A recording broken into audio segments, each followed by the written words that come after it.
Mardi va apporter beaucoup de publications, y compris les indices des directeurs d'achat. Donc, jetons-y un coup d'œil.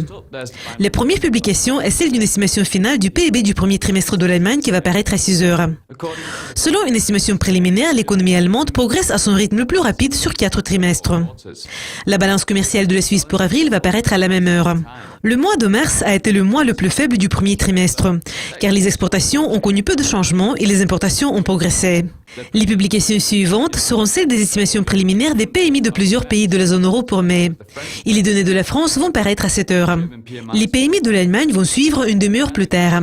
Et les indices de la zone euro vont paraître à 8 heures. Le PMI des services et celui manufacturier ont continué à progresser en avril et s'établissent actuellement bien dans le territoire positif. En plus, les gains ont été enregistrés dans toute l'Union européenne, ce qui suggère une reprise générale. Le climat des affaires IFO de l'Allemagne pour mai sera disponible à 8 heures. L'indice a progressé de 0,5 points en avril et s'établit actuellement à son plus haut niveau sur presque 6 ans. Les empreintes nettes du secteur public du Royaume-Uni pour avril seront disponibles à 8h30. La publication précédente a été la dernière publication de l'exercice financier qui s'est terminé en mars 2017. Et elle a enregistré le déficit budgétaire le plus faible sur 9 ans. La publication suivante sera disponible à 12h30 GMT. Et c'est celle du commerce de gros du Canada pour mars. Les ventes ont légèrement reculé en février après un fort gain de 3% enregistré au cours du mois précédent. Une estimation préliminaire du PMI Market des États-Unis pour mai sera disponible à 13h45. Le PMI manufacturier a perdu 0,5 points en avril, tandis que le PMI des services a légèrement progressé. De toute façon, les deux indices restent dans le territoire positif.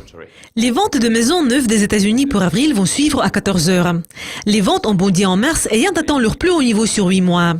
La publication suivante sera publiée avant 2h45 et c'est celle de la balance commerciale de la Nouvelle-Zélande pour avril. La balance est devenue positive en mars, après avoir enregistré un déficit commercial de 8 mois. Une estimation préliminaire du PMI manufacturier du Japon pour mai sera disponible à 12h30. L'indice a rebondi en avril, soutenu par une forte croissance des nouvelles commandes à l'exportation. L'indice avancé Westpac de l'Australie pour mars sera publié à la même heure. L'indice a légèrement progressé en février. Et cela a suffi pour annuler une baisse de 0,1% enregistrée au cours du mois précédent. Les travaux de construction réalisés du premier trimestre de l'Australie vont conclure leur ordre du jour à 1h30. La production du secteur de la construction recule depuis 1 an et demi.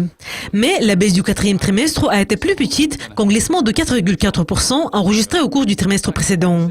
Cela conclut le calendrier économique pour mardi 23 mai. Je m'appelle Kaya Skalil.